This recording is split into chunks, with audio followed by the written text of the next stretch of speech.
Hola, hola a todos mis amigos y hermanos.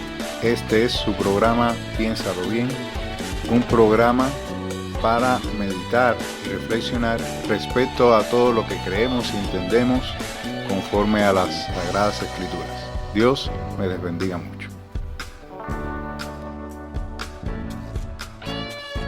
Hola una vez más.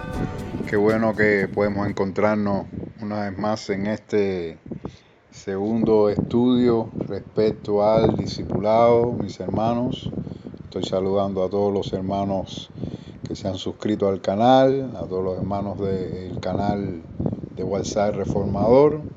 Saludos también a los del grupo de WhatsApp que se llaman igual que este programa, Piénsalo Bien. Recuerden que este es un programa para reflexionar y pensar y meditar acerca de lo que estamos creyendo, lo que estamos entendiendo, incluso lo que estamos practicando conforme a las Sagradas Escrituras. Y entonces seguimos en este tema del discipulado. He estado meditando y este ha sido un mensaje, esta ha sido una enseñanza que el Señor ha estado, como dijo un predicador, quemando a fuego lento en mi corazón. Y entonces me estoy tomando realmente mi tiempo para no apresurar al menos todas las cosas que siento decir en mi corazón respecto a este tan importante tema de el discipulado. Entonces les había dicho que iba a continuar ya tratando los 4 pasos que habíamos hablado acerca del discipulado, que fueron establecidos por el propio Cristo. Vamos a decir, no es una invención mía ni de nadie en particular, sino disculpen que realmente fue lo que Cristo estableció para que definir cómo se debería practicar el discipulado. Y hablamos ahí en Mateo capítulo 28, versículos del 19 al 20, y en Marcos capítulo 16, versículos del 15 al 18. Ahí vimos que estos 2 textos de la Biblia son los que resumen en sí en qué consiste la gran comisión que el Señor ordenó a sus discípulos. Y entonces pudimos ver que esta gran comisión, o el discipulado, como le estamos llamando ahora, constaba de 4 pasos. El primer paso era ir a donde está la gente, ir a las naciones, es decir, ir a donde están las personas, no esperar a que las personas vinieran hacia los discípulos, sino es todo lo contrario. Los discípulos, los apóstoles, los creyentes son los que deben de ir hacia donde están los inconversos, en donde quiera que estén. El segundo paso era predicar el evangelio, porque no solamente era ir, sí, el ir, el estar allí, el buscar a los perdidos es importante, pero buscar a los perdidos ¿para qué? ¿Ir para qué? Para predicar el evangelio. Estuvimos viendo que muchas iglesias van a los perdidos, pero hacen muchas cosas que son buenas, pero que realmente no tienen nada que ver con predicar el evangelio en sí. Usted como congregación, como creyente, puede llegar a cualquier lugar, a cualquier nación, a un lugar incluso de mucha necesidad, y usted puede llegar ahí y suplir las necesidades, pero si usted no predica el evangelio en ese lugar a esas personas con necesidad, si usted no termina predicando el evangelio, usted hizo algo muy bueno, pero no exactamente lo que Jesús encomendó hacer como iglesia. Tenemos el tercer paso, que es bautizar a los que crean. Ya esto lo estuvimos viendo de manera resumida, de todas maneras lo vamos a ver más adelante, que el tema del bautismo venía acto seguido después que las personas creían al mensaje del evangelio, porque el mensaje del evangelio era exactamente predicado, bien predicado. Por lo tanto, si la persona realmente creía el mensaje del evangelio, acto seguido se bautizaba. Esto no lo establecimos nosotros, esto lo estableció el Señor así.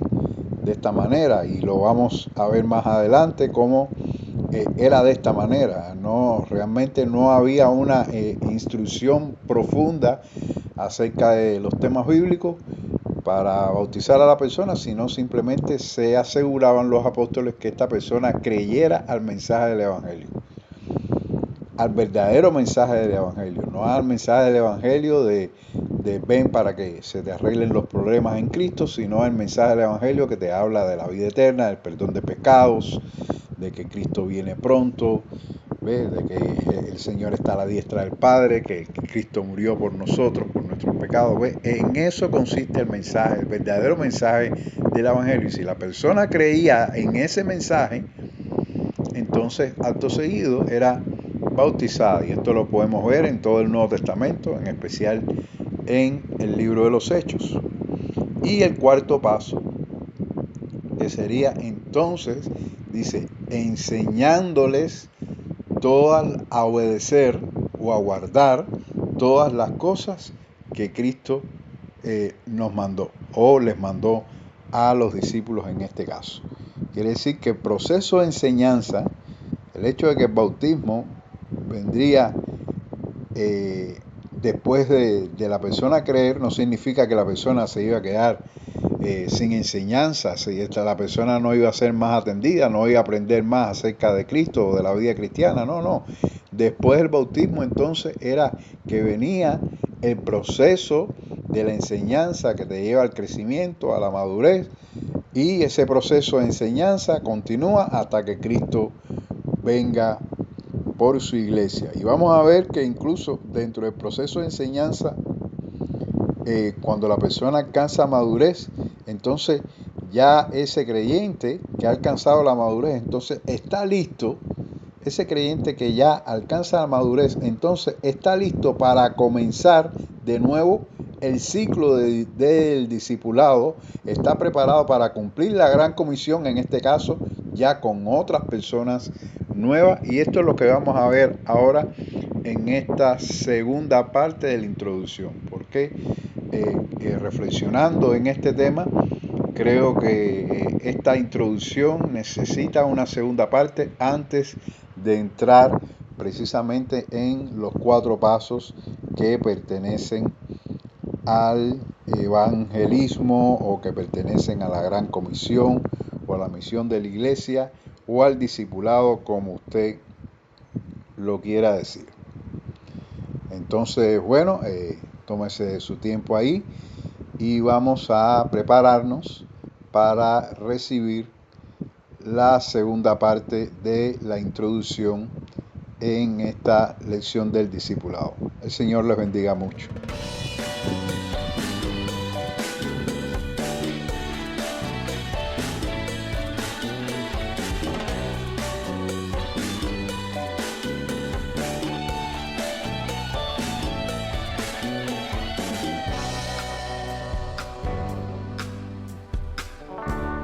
Hola, pues nos encontramos nuevamente aquí después de este breve descanso.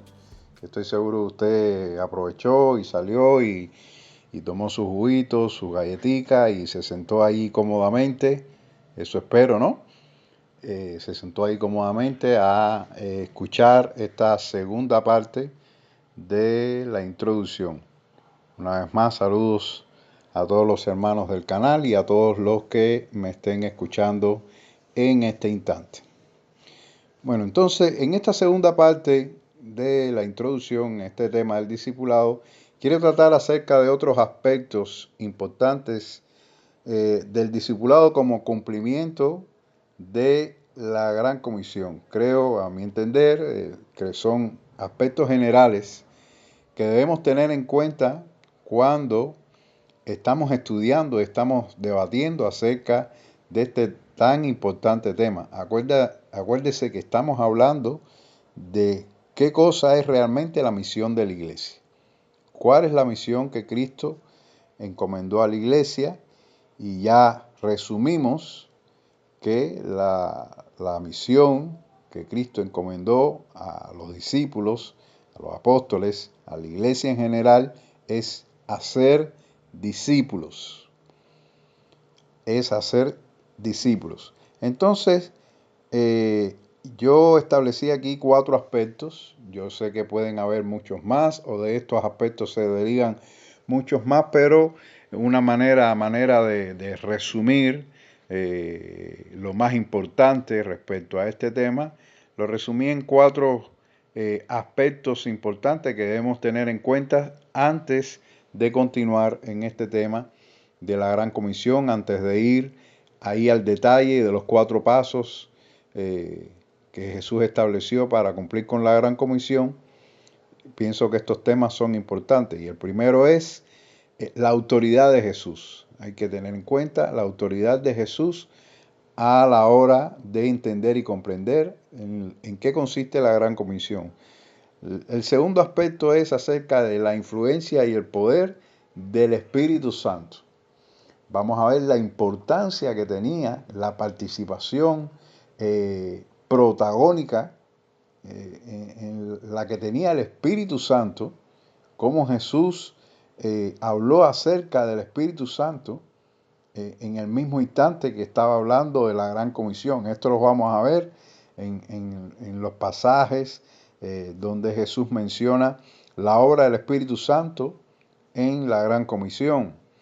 Vamos a hablar de un tercer aspecto también, que es acerca de la expansión del Evangelio. En la mente de Cristo estaba que el Evangelio se expandiera por todo el mundo. Es algo que debemos tener en cuenta. No es una misión para un lugar en específico, no es una misión solamente que era solamente para Israel o para los judíos. No, era una misión que Jesús tenía en mente para que el Evangelio fuera expandido por el mundo entero. Y aunque parece algo normal y natural que debiéramos creer todos los cristianos, vamos a ver más adelante que exactamente en muchas congregaciones, en muchos lugares, realmente no es así, aunque debiera ser así. El Evangelio es para expandirse. Y el cuarto aspecto que vamos a ver en esta hora es la multiplicación y el establecimiento de las iglesias.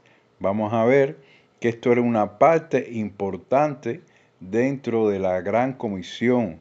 El establecimiento de las iglesias era algo que realmente cerraba, y lo vamos a ver más adelante, cómo el establecer la iglesia cerraba el ciclo del cumplimiento de la Gran Comisión. Este era, por decirlo así, la parte cumbre de la misión de la iglesia, que era el establecimiento, el llegar a un lugar y en ese lugar poder establecer iglesias, porque no es solamente, estamos hablando de una iglesia en general, sino de las iglesias. Entonces, en base o en este sentido, vamos a hablar del primer aspecto, que era la autoridad de Jesús.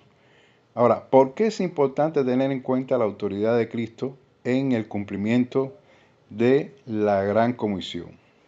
Vamos a ir ahí nuevamente a Mateo capítulo 28, en el texto, el versículo antes, porque leímos del 19 al 20, pero si leemos en el contexto, antes de Jesús enviar a sus discípulos a hablarle de la misión, Jesús en el versículo 18 les menciona y les dice: y Jesús se acercó y les habló diciendo: toda potestad me es dada en el cielo y en la tierra.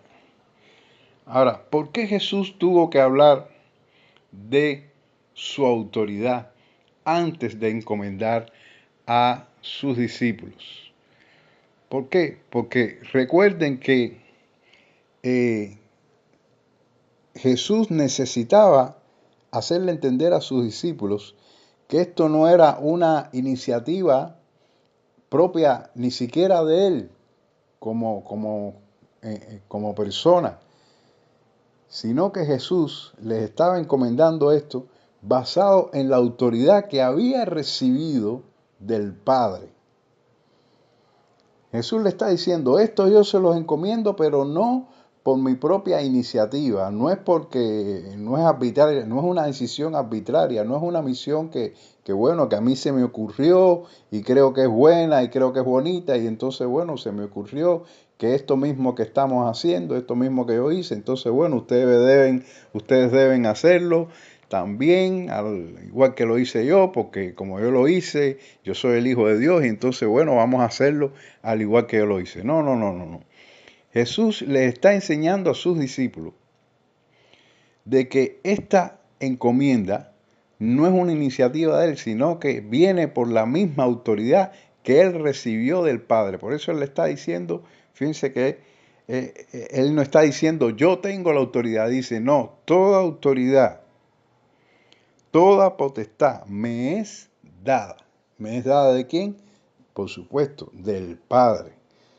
Fue dada del Padre para él encomendar a sus discípulos. La autoridad de Cristo es la base que sustenta la misión para ser discípulos. Entonces, ¿por qué era importante la autoridad? ¿Por qué era importante que Jesús hablara de esta autoridad? Recuerda que en muchas ocasiones el propio Jesús fue interrogado, fue interpelado por la razón por la que él hacía las cosas, por la que él hacía los milagros. En muchas ocasiones el propio Jesús, cuando hacía milagros, cuando enseñaba, cuando llegaba a lugares, los mismos fariseos le preguntaban, ¿con qué autoridad haces esto? ¿Con qué autoridad haces esto? Quiere decir, para nosotros quizás es muy obvio que Jesús haga un milagro, haga una obra, dé una enseñanza, encomiende a sus discípulos. Quizás para ti o para mí puede parecer muy normal, muy natural. Bueno, Jesús es el Hijo de Dios, él puede hacer lo que bien le parezca, él puede llegar a un lugar y hacer milagros, él puede llegar a otro lugar y enseñar, pero no. Recuerden que Jesús era interrogado precisamente por el tema de la autoridad. Bueno, los fariseos le decían, ¿quién te dio la autoridad?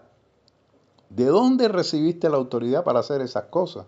Por ejemplo, cuando Jesús estaba ahí en el templo, empezó a derribar las mesas y empezó a clamar a alta voz, el celo de mi casa me consume y ustedes la han convertido en una cueva de ladrones. Y entonces ahí los fariseos le dijeron, bueno, ¿pero quién te ha dado esa autoridad para hacer todas esas cosas? Y en una ocasión también que le preguntaron, él le respondió con otra pregunta. Bueno, entonces, respóndame quién le dio la autoridad a Juan el Bautista. Y ahí, bueno, los fariseos, todos sabemos la historia, se quedaron callados porque tenían temor de decir que Juan no había recibido autoridad de Dios porque tenían temor del pueblo. Lo que les quiero decir, hermano, es que este tema de la autoridad en Jesús es importante. Por eso Jesús lo mencionó a sus discípulos, queriéndole decir, escuchen, lo que les estoy encomendando no es, nuevamente repito, no es porque yo quiero, porque yo quise, porque tengo el deseo, no, es porque toda autoridad, toda potestad me ha sido dada en el cielo y en la tierra. Esto significa que todos los creyentes tenemos la autorización de Cristo para predicar el Evangelio por todo el mundo y hacer discípulos. Eso es lo que estaba diciendo también a sus discípulos. Ustedes tienen la autorización del Padre, la autorización que yo recibí del Padre, ustedes la tienen para hacer esta encomienda. Y quizás para muchos de nosotros como cristianos, en nuestro contexto, no sé, en nuestro país, usted a lo mejor nunca ha sido interrogado cuando ha predicado el Evangelio. Pero se ha sabido que, por ejemplo, que en muchos países está prohibido predicar el Evangelio. Hay sectores en nuestro país donde usted no puede llegar y predicar el Evangelio porque enseguida va a ser interrogado. Hay lugares donde no se puede predicar el Evangelio, aunque en ese país haya libertad de predicar o de creer en cualquier religión, pero hay lugares donde está prohibido predicar el Evangelio. Y son lugares donde si usted va y predica el Evangelio, usted va a ser interrogado, usted va a ser confrontado y se le va a hacer esta pregunta, ¿con qué autorización usted hace esto?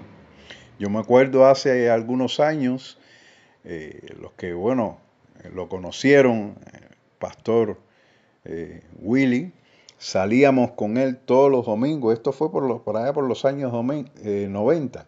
Me acuerdo que un grupo de jóvenes salíamos todos los domingos junto con este pastor, con este líder. En aquel momento él era líder de territorio y salíamos con él todos los domingos después de la escuela dominical. Salíamos en la tarde, todos nos montábamos en bicicleta y íbamos para un hospital, el Hospital Naval, que los que nos conocemos sabemos que el Naval es un hospital militar. Y durante varios domingos no tuvimos ninguna situación con llegar ahí, predicar el evangelio a los enfermos, orábamos por los enfermos y en los primeros tiempos no tuvimos ninguna situación, a pesar de que este hospital es un hospital militar, no es un hospital civil, pero ya sí hubo un domingo donde saliendo, fuimos interrumpidos por unos oficiales. Y a mí me asombró como uno de los oficiales, de una forma quizás un poco déspota, ¿no? Pero vi como uno de los oficiales principales le decía al líder nuestro, lo llamó por su nombre, parece que investigaron hasta su nombre y todo, y recuerdo que le hizo esa pregunta: ¿con qué autoridad usted está haciendo esto en el hospital? Asimismo le preguntó. A mí, les voy a confesar que a mí me asombró aquella pregunta, porque para mí lo que estábamos haciendo era algo normal, era algo natural. Bueno, somos unos cristianos, estamos en un hospital, estamos predicando el evangelio, no creo que necesite autorización de nadie. Pero aquella pregunta, aquella interrogación de aquel oficial me llamó la atención. ¿Con qué autorización? Y bueno, gracias a Dios, aquel líder le respondió, ¿no?, con la autoridad de Cristo,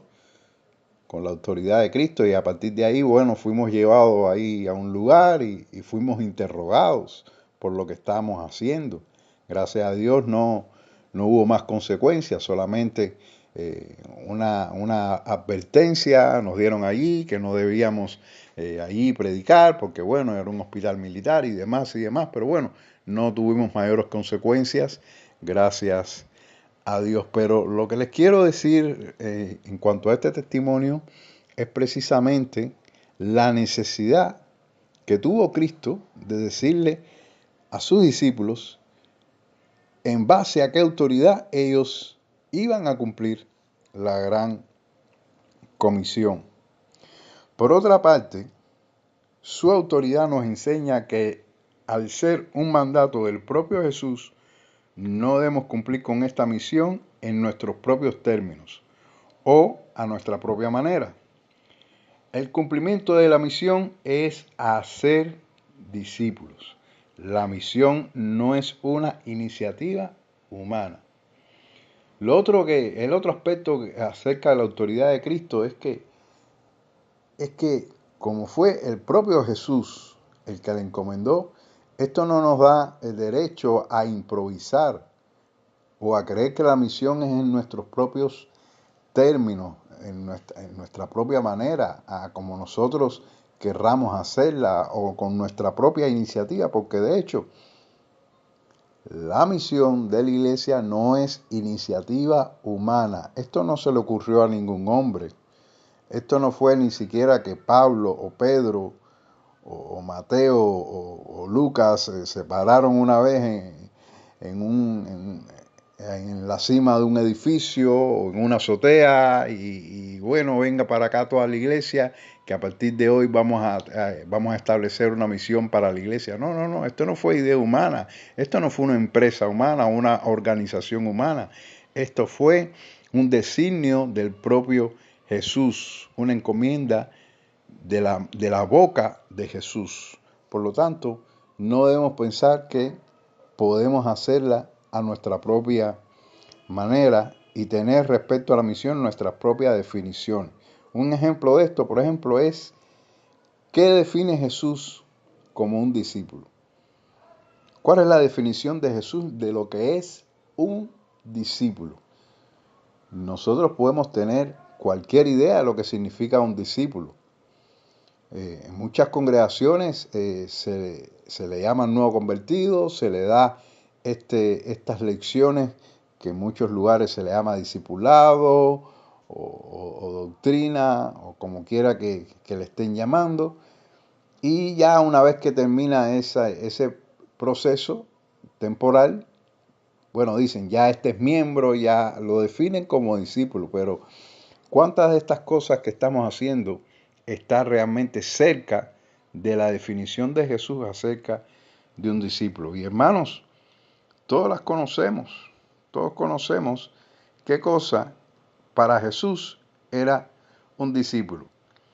Y cuando vamos ahí a los evangelios, vamos a notar varias cosas. Primero, para Jesús un discípulo es aquel que desea ser como su maestro. Para Jesús un discípulo es aquel que toma su cruz y se niega a sí mismo. Vaya viendo cuáles son las características que Jesús quiere ver en alguien que se denomina discípulo. Él mismo lo dijo, el que quiera serme discípulo, tome su cruz, niéguese a sí mismo y tome su cruz y sígame. Para Jesús el discípulo es aquel que lo pone a él en primer lugar, por encima de todo y todos. Recuerden que hay un texto que dice, que después lo voy a mencionar, cuáles son estos textos. Recuerden que hay un texto que dice, donde Jesús dice, el que no deja a padre, a madre, por causa de mí no puede ser mi discípulo. El que no renuncia a todo lo que posee, no puede ser mi discípulo. Entonces, este es el tipo de persona, este es el tipo de estilo de vida que Jesús quiere que aquel que se hace llamar su discípulo lo lleve. El discípulo para Jesús es una persona que se conoce por sus frutos. En este caso, fruto significa carácter. Por sus frutos es su carácter. Cristo lo dijo, por sus frutos los conoceréis. ¿Quieres saber quién es mi discípulo? Los frutos hablan. Obviamente, más adelante, en las cartas, en los Gálatas, nosotros vemos en qué consiste ese fruto: amor, gozo, paz, paciencia, benignidad, bondad, fe, mansedumbre. ¿Ve? Todo eso conforma el fruto, el carácter del verdadero creyente. Entonces, ¿qué enseñó Jesús? Que por esos frutos es que ibas a conocer a los verdaderos discípulos. Y también Jesús enseñó que el verdadero discípulo edifica su vida sobre la palabra de Dios. Ahí donde está la parábola de las dos casas, aquel que construyó sobre la arena, el que construyó sobre la roca. Y en esta parábola podemos ver cómo Jesús representa la idea de quién es un discípulo y quién no lo es. Esto lo podemos ver, si usted está anotando, puede anotarlo ahí en Mateo capítulo 10, del 24 al 25. También lo vemos en Mateo capítulo 7, del 16 al 27. Y lo podemos ver en Lucas capítulo 14, del versículo 26 al 33. Otro ejemplo está, por ejemplo, en la parábola del trigo y la cizaña y el pasaje de los panes y los peces. En estos dos pasajes, tanto en la parábola del trigo y la cizaña como en el pasaje de los panes y de los peces, cuando Jesús multiplicó los panes y los peces, en estos dos pasajes bíblicos, ahí Jesús nos muestra que Él conoce muy bien la diferencia entre quién es un verdadero discípulo y quién es simplemente un seguidor. Al final puede ser que nosotros no lo sepamos, pero al final, como él dice en la parábola del trigo y la cizaña, al final Dios sí conoce quiénes son trigo y quiénes son cizaña, a pesar de que los dos van a estar juntos, van a vivir juntos, pero Dios sí conoce. Al final de los tiempos puede ser que nosotros nunca nos enteremos quién es trigo, quién es cizaña, pero Él sí lo conoce, Él sí lo sabe, Él conoce la definición verdadera de quién es un discípulo y quién no. Y ahí en la historia de los panes y los peces lo podemos ver. Cuando Jesús multiplicó los panes y los peces, dice que eran más de 5.000 personas. 5.000 personas contando nada más que a los hombres. Quiere decir que habían más de 5.000 personas ahí que se alimentaron a través del milagro de la multiplicación de los panes y los peces. Pero una vez que Jesús comenzó hablar más profundo de la palabra de Dios, dice la palabra de Dios, que comenzaron a irse. Entonces, todos los que estaban ahí no eran discípulos. Todos los que estaban ahí en esa multitud no eran discípulos. Incluso a los propios discípulos, a los que él llamó, también les preguntó, ¿ustedes se quieren ir? Y entonces, esto vemos que Jesús realmente le interesaba que los que estuvieran cerca de él fueran sus discípulos, no fueran solamente simples seguidores.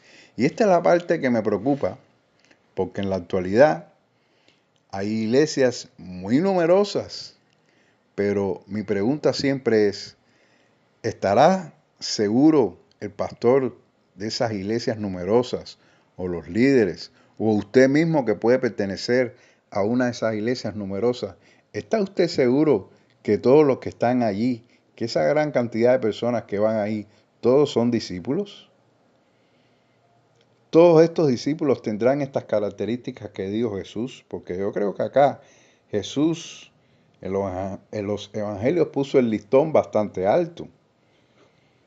Realmente todos los que están ahí se están negando a sí mismos, están llevando la cruz, están dispuestos a renunciar a todo lo que poseen, están edificando su vida sobre la palabra de Dios. Realmente ser así con la vida de cada persona, o de esas miles de personas, o de esas 200, 700 personas que van a estas grandes congregaciones, ¿realmente serán discípulos de Cristo? ¿O serán de aquellas personas que en cuanto haya alguna persecución, en cuanto haya algún problema, como los que hicieron en la multiplicación de los panes y los peces, irán caminando hacia sus hogares? Entonces, por eso es importante entender la autoridad de Jesús en el tema del discipulado. Y por último, la autoridad de Jesús es importante con respecto a que nos asegura el respaldo de su poder en el cumplimiento de la misión. Ahí en Marcos capítulo 16, del versículo 17 al 18, él continúa diciendo, después que dijo, ir y predicar el evangelio a toda criatura, y bautícese cada uno en el nombre del Padre, del Hijo y del Espíritu Santo. Él continúa diciendo ahí en el versículo 17 y 18, dice, y estas señales seguirán a los que creen. Ahora continúa diciendo, en mi nombre.